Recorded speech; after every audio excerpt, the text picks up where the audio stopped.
Excuse me? Where, pray tell, the fuck have you been? You don't remember this shit? Like, people are just openly advocating for lynching the first black president, Obama. Like, that just slipped your mind there? This guy did a twofer and included Hillary in that. And then there was this graphic dumbasses adorned their tailgates with of Biden, which is, you know, pretty fucked up. And then there was that one time that the right-wing terrorist group in Michigan had like literal plans to kidnap and murder the governor. And then I don't know if you were sick on January 6th a few years ago, but a bunch of right-wing assholes literally tried overthrowing democracy, and they overran the Capitol with the intent of murdering elected officials. They even brought a fucking gallows to the Capitol. Did you miss that? I guess the point I'm trying to get at is that maybe you should just, you know, fuck all the way off with your pearl clutching, you disingenuous fuck. Just on account of y'all being fucking sociopaths. Most people voted for him, y'all. Y'all are the minority. That's crazy to say. No, that's not crazy. What's crazy is that you think that 49% of the popular vote is a majority, or that 77 million is the majority of 262 million voting age people. More people have voted against Donald Trump than for him in every single election he's ever ran in, including the most recent one where he finally won the popular vote. Because, you know, being under 50% is not a majority. And if we're considering like the entire voting age population, only a quarter of them were dumb enough to vote for Kangas Convict. And that's not how majorities work, you sweet, sweet child of summer. Anyway, I'll leave you with this. There's a lot of hills to die on in this world that are worth it. But getting offended and triggered because people might throw a party or two when an adjudicated rapist who's responsible for deporting children with cancer who are also U.S. citizens no longer plagues us with his presence isn't one of those hills. All right? Toodles. Ladies and gentlemen, all right, enough with the white smoke. It's me, I've just been elected the most tremendous pope maybe ever to walk the earth. At least that's what people are saying. I won by a landslide. You know, St. Peter, he was a great guy, but he never polled quite as high as I did with the evangelicals. The body of Trump. The body of Trump. The body of Trump. We did it, Joe. We did it, Joe. I'm gonna be the next Pope of the Catholic Church. I hereby decree that we're adding new commandments. Commandment number 11, thou shalt not indict me. Very unfair. Commandment number 12, thou shalt build a wall around the Vatican City to keep the fake prophets out. You know who you are. And while we're at it, let's remove 1, 6, 7, and 8. Your Holiness, how do you think you won this election? Well, quite frankly, everyone should have seen this coming. I was polling very high in the swing churches, dominating in Bethlehem, Ohio, and of course Nazareth, Pennsylvania. But I want to give a shout out to JD for all the hard work and for making this happen. You know what you did. And together, we're gonna make the Pope great again. Amen.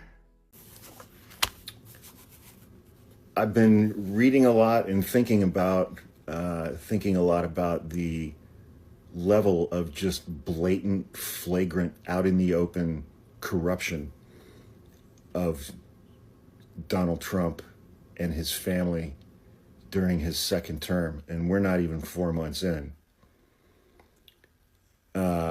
Leading up to the 2024 election, I think the company was World Liberty Financial.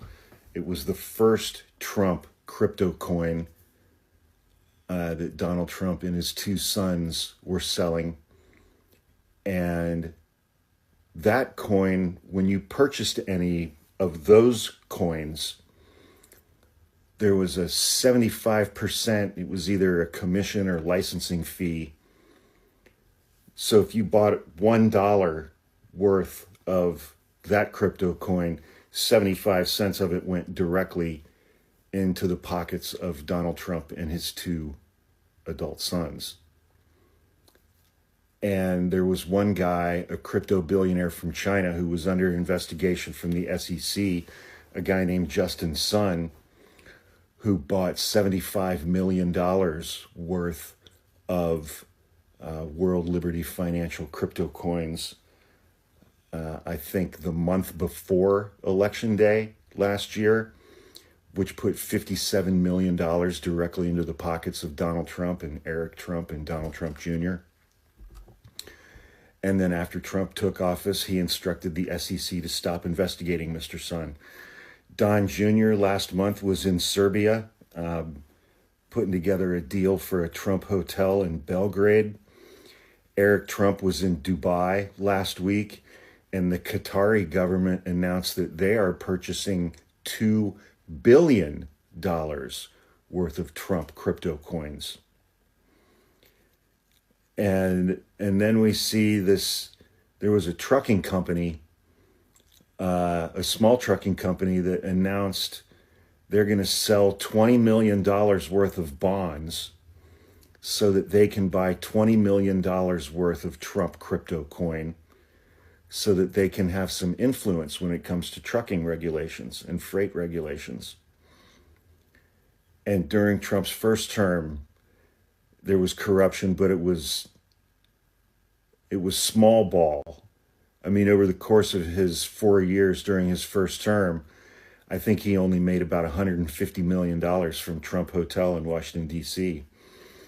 He owns an interest in a building out here, very famous building in San Francisco at 555 California Street. And the Qatari government leased an entire floor of office space in that building and never moved in a single person or a single piece of furniture during the 4 years that Trump was in office during his first term. They were just funneling that money directly to Donald Trump. The corruption that is happening during his second term is going to be in the tens of billions of dollars of personal enrichment for Donald Trump and his family. And they are all doing all of this out in the open very publicly because nobody is stopping them. And Donald Trump doesn't believe that anybody is going to be able to stop them from doing this. And he also knows that the people who voted for him are complete fucking morons. They are dumb and they are gullible and they are easily manipulated. And they're still donating money to him and buying shitty tchotchkes off of his website.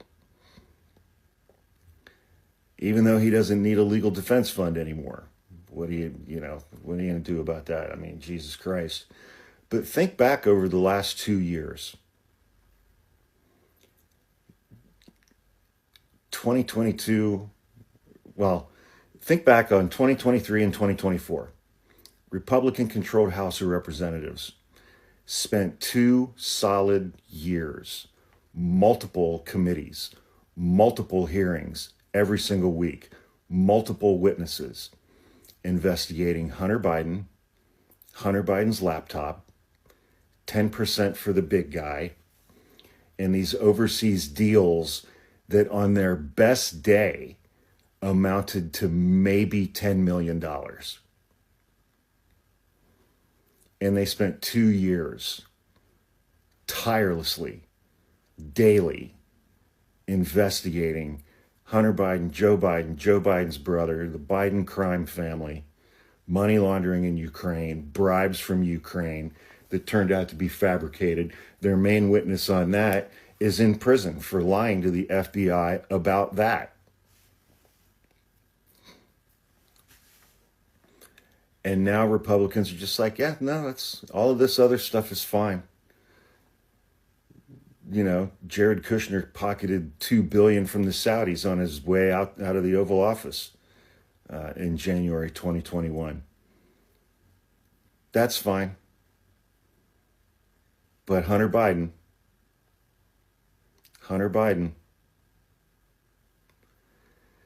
the scale of the corruption, I mean, it's in less than 4 months, it got to a point where this trucking company announced publicly, we are going to sell bonds and raise $20 million so that we can buy $20 million worth of Trump's crypto coin so that we can get some FaceTime with the President of the United States and hopefully influence policy. It has become a standard business practice now to openly bribe the President of the United States of America by buying his crypto coin and putting money directly into his pocket.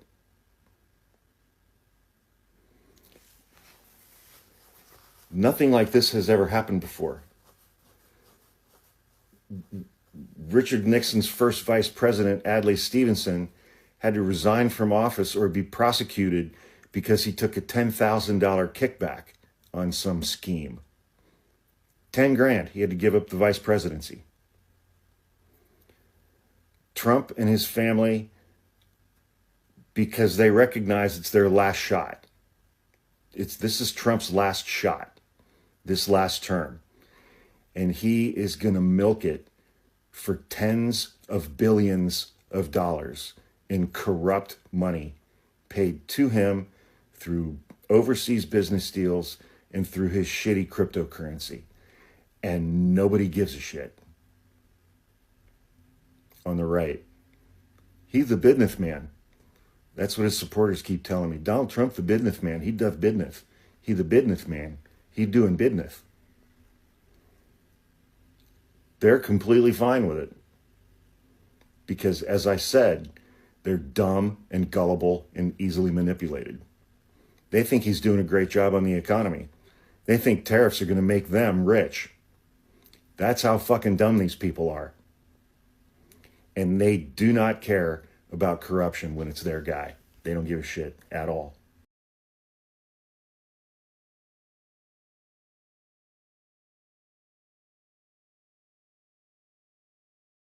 Anti-intellectualism is going to be the downfall of the United States. Every empire historically... I've been saying this for several years now, that a majority of our electorate are just absolute gullible fucking morons. They are dumb and gullible and loud and cruel and easily manipulated. And we live in an age where each one of us walks around holding a device every day that can access pretty much all of the knowledge that's available to human beings over the past 10,000 years. And the United States has been saddled with the stupidest fucking segment of society that has ever existed. And that's MAGA. And they are actively destroying this nation right now.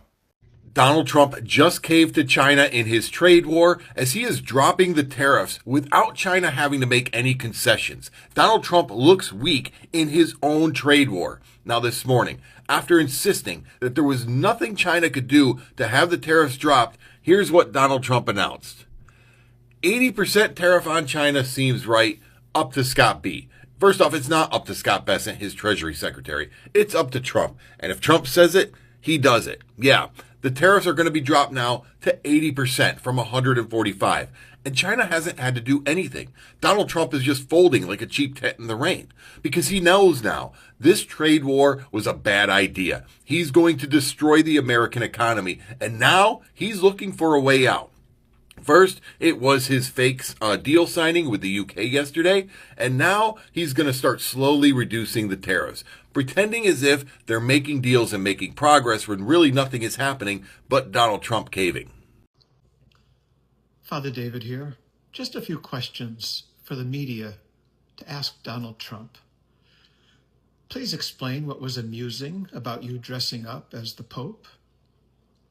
You said that $1.90 a gallon gas is available in several states. Name two. If China and other countries are the ones who pay for your tariffs, why did Ford just announce a $1.5 billion loss just for this year because of your tariffs? You said Kamala Harris would crash the stock market if she were elected. Why is the Dow down 4,000 points since you took office? And why have you told us that tariff negotiations are ongoing with China when your Treasury Secretary just this morning swore in front of Congress that no such negotiations have occurred? The truth matters, and lies unravel our social fabric. This man needs to be held to account, and that can only happen if our national media are willing to stand up to him and ask him the very obvious questions when his lies come spewing out. Please ask these questions, and ask the other ones that come to mind when he's lying to your face. Stand up, friends. Speak out. God bless us all. no one should be made to feel stupid because they don't understand how tariffs work. We haven't had to understand, but we do now. So I made a little example using PlayStations, and I'm using PlayStations because they're predominantly from China, as Sony manufactures most of the hardware there, and China's what we're all talking about right now. So I am a US company that sells PlayStations, and I reach out to China's manufacturer and say, hey, I'd like to buy 100 of your PlayStation 5 consoles. And they say, cool, they're $500 each. Okay, so I pay them $50,000 for 100 consoles. They then ship it to the United States. That shipment arrives at port, customs, and it stays there until I, the business owner, go down and pay them and fill out the form to release the goods. So I then go down to port, and the tariff is applied to the value. So that's the cost of the goods, the insurance, and the freight to the port. Then the customs value is $53,500. So while I paid $50,000, they're basing what they're tariffing off of the insurance and the freight on top of that. So if the tariff is 145%, like it is right now, then we have 145% of $53,500 that I now have to pay down at the port so that they'll let me take my products. So I pay them $77,575. That's where I fill out the CBP form 7501. And that is what releases the product to me. So I paid $50,000 to China, and then I paid $77,575 at customs port here in the United States. And that's a lot. And then I look at what it cost me, and I can no longer sell my PlayStation for $850, $875, because I won't even break even. I have to charge more, a lot more, or I have to let absolutely everybody go while still charging more. But we have more than doubled the cost, and we already have to charge customers more than we paid for it. That's how we make a profit. So that's how tariffs work. Okay, so this video needs to reach someone very important. So if you don't mind, could you please like and share, comment, whatever to drive engagement. I want this video to reach a Professor Michael Mish with the University of Southern California, Professor of Economics. I'll show you why. This is me on April the 24th. That the state of California will lose 3 more refineries. And in all likelihood, the average price for a gallon of gasoline in the state of California will be somewhere in the $8 range. That video was on my TikTok, my YouTube, my Instagram, my Facebook, my X, whatever. Wherever I'm at, that's where it was. Today, I start seeing all these videos by conservative content creators talking about how gas in California is going to exceed $8 a gallon. And I'm like, where are they getting this? And I start finding all of these articles. They're just everywhere. Yeah. Everywhere. But one article had a link to their source, and the source was Michael Mish, economics professor at the University of Southern California, who released a report right here on May the 5th. 10 days after I made my video? This report basically says exactly what I was saying in that video 10 days later. It's not unusual for people to agree on things and come to the same conclusions, but here's another problem. Do you remember this? Study debunks price gouging myth behind California's high gas prices. This is my friend Robert Rapier with Forbes wrote this. Do you remember the source for this? Michael Mish, USC professor of economics. Do you remember what this study said? This study is basically my TikTok channel on paper. Everything I have ever said about Gavin Newsom and gas prices in the state of California is what is in this study. And I know a lot of y'all remember that first one, but I know for a fact that I am the only person that come out and made that prediction about Gavin Newsom and running for president and the gas being $8 in California. I know that for a fact. So my question for Michael Mish, economics professor at University of Southern California, is when are you going to cite your source? When are you going to give me the credit?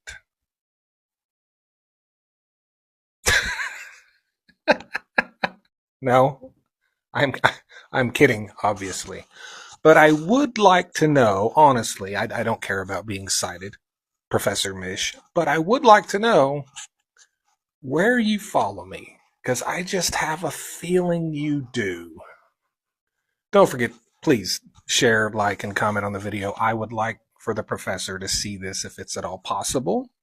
And I was kidding about you citing me as a source. Well, maybe not. I just want to know where you follow me. And if you follow me, really, I don't care if you cite me. Although I would cite you. You know, I mean, it's common courtesy. You know. Thanks. I've said probably a dozen times on here that cults don't start to break apart until the leader is in full power. And Trump didn't get into full power till January 20th. And the reason it starts to break apart is because there's no more reasons, there's no more excuses why the carrot can't finally be delivered. The cult leader must deliver on their promises. And what I'm seeing in more and more videos on here by people that support him are these begging for the promises to deliver because their businesses are really hurting. They're either asking him to please stop the tariffs or put a hold on them, give them some time to figure out how to save their business.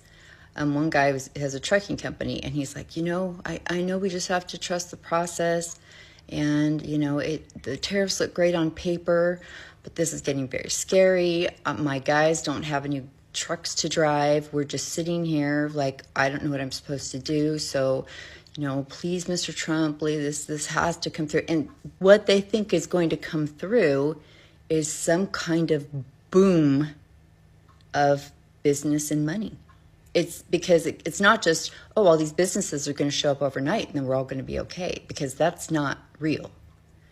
They just somehow think, you know, either these checks are coming, the income tax is going to go away, or somehow money and business is going to come flooding in.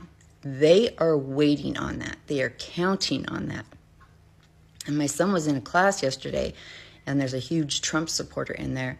And one of the other kids in the class was saying something about, you know, I'd be willing to pay more money if everybody could have health care. He explained some problem he'd had. And anyway, he shared that. And then the Trump supporter, thinking he's helping, like in earnest, saying, you guys, like very soon, we're not even going to have to pay income tax. Like all our income taxes are going to go away. So we're going to have extra money to be able to take care of ourselves and to take care of our medical things. And, you know, he said that in earnest, like in good faith.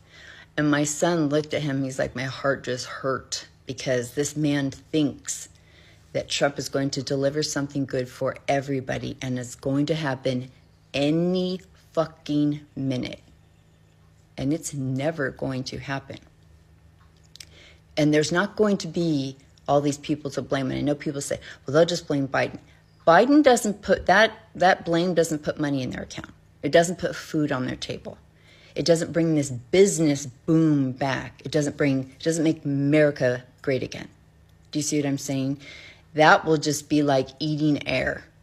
It won't fulfill them. It won't be enough of a reason, especially as more of these deportations go on, because a lot of them do not like how it's being handled.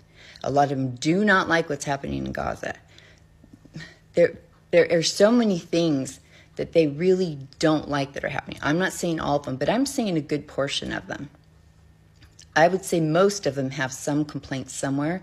And before the inauguration, there was no complaints anywhere. They were lockstep. They aren't that way anymore. So as this goes on, you're going to see more and more leave, especially because their hearts are set on this deliverance of America being great and being wealthy and being strong. And somehow that's going to all turn around any minute, like the 4D chess move. But it's not going to happen. And their cognitive dissonance, their programming is going to be at such war, there is going to be more and more fallout. This administration, what they are doing is unsustainable. So there is a tipping point that will be coming. In the meantime, as they see us pushing back, as they see the courts pushing back, as they see some of their own congressmen start to push back, they're going to lash out. They're going to try and get meaner and stronger and scarier because they are scared of us. They thought, we're just going to grab some people off the street. They'll get real quiet. That's not what's happening, because even some of their own people don't like it. They didn't expect the amount of pushback they're getting. They didn't expect their polls to drop. I saw one creator say their polls haven't dropped at all, and they all just love him just as much, and they have no regrets. And no, that is not true. That is not true. First of all, I look up who does the polls, and almost all the times it's a right-wing company. But the other thing is, when you're in a cult, if you get a phone call and they say, how do you think that your leader's doing? Even if you don't like the leader and what he's doing at that time, you will say, great, because that is your programming. So I take all those polls with a big dose of salt, because I'm talking to people, I'm getting messages from people about their friends and family leaving, about the concerns they have. I'm having those conversations in real time. No, they're not happy. They're scared. Some of them are trying to be very hopeful. So they're going to double down and try and sound really loud that this is coming, because what other choice do they have? They are terrified. And just the idea of being publicly humiliated after the fact that they, voted for Schmittler 2.0, that's very rough to come out and admit. And the longer they're stuck in this, the longer it's going to, be harder to admit that. And I invite you all to give them what I call an off-ramp. Like, there has to be something that they can say that they can exit. And that might just be, I really thought he was going to do that. I got duped. I got lied to. I saw some people on here saying the other night, we voted for him, but oh my God, he lied. So them being able to say that and walk away, they have to have that off-ramp. So, feel free to offer that to them. Like, do you feel like you've been lied to? Or, it's okay, you were lied to, right? So anyway, I just want to put that out there, because that very much is happening, because cult leaders have to deliver once they have full power. I'm not particularly political, especially on social media. Yet somehow I'm getting the vibe that despite you not being overly political on social media, you're still exponentially more political than you should be. But has anyone else seen the when it happens trend, where people are saying what they're going to do and how they're going to celebrate when it happens? Yeah, I haven't completely planned my party yet. I think it's going to be real vibes based, depending on, how it happens. Like, if the McDonald's gets the job done first, as much as I hate McDonald's, I'll probably have a Big Mac in their honor. And if it ends up being more of a French way that things get finished off, I'm not a big fan of cake, but I'll definitely let the people at my party eat some. And who knows, maybe I'll even get an ice cream cake to commemorate all the meltdowns. And there might even be margaritas involved. Hell, I could hire a mariachi band. Who knows? I just know it's definitely going to depend on vibes. I had to do some digging to figure out what's it. What are we talking about? Really? Because I feel like it wasn't that complicated of a concept. Because no one's explicitly saying it. Yeah, that was sort of the point, part of the joke. It's like a inside joke that wasn't really an inside joke, because we didn't think that, anybody would not get it. But then, to be fair, we definitely consistently underestimate certain people's stupidity. And I had to watch so many videos and read lots of comments and finally pieced it together. Case in point. People are talking about when Trump, the president of the United States of America, gets... Are you like a private eye or a secret agent or something? Because that is some crack detective work. I bet it never took you very long to figure out where in the world Carmen Sandiego was. It's going to be soon. when the orange gets peeled. You seem to be confused into thinking that we all think that this is going to be some sort of assassination, and that's why it's going to be soon. But, like, despite the falsified medical records and the AI Star Wars pictures and the fact that he can identify an elephant on a cognitive test, the man is still 80 years old and not exactly the picture of health. Well, let's be honest. I'm pretty sure most of us are convinced that the meth and McDonald's are going to beat, you know, pretty much anything else to the punch at this point. And we're gonna have parties. Can we acknowledge that that's insane? Yeah, you know, I can admit that it is absolutely fucking insane that we let a fascist felon into the White House after he already tried subverting democracy, who is so incredibly subhuman that people will rejoice when he is no longer wasting our oxygen. But, you know, it's not that uncommon. I mean, people rejoiced when Caesar was stabbed and Adolf was axed and Hussein was hung. And hey, every day I feel bad about something, I cheer myself up by reminding myself that Ronald Reagan is still dead. Rush Limbaugh lasted too long, but there was definitely parties when karma kicked his ass. And we all know that the only thing of value Mitch McConnell will ever pass is away, and we will definitely celebrate that accomplishment when he does, although for fuck's sake, any day now. Come on, guys. So if we're being honest, celebrating horrible people not being able to hurt humanity anymore is really not that uncommon. I don't remember. That was never a thing with Biden or Obama, or this has never happened in the other direction.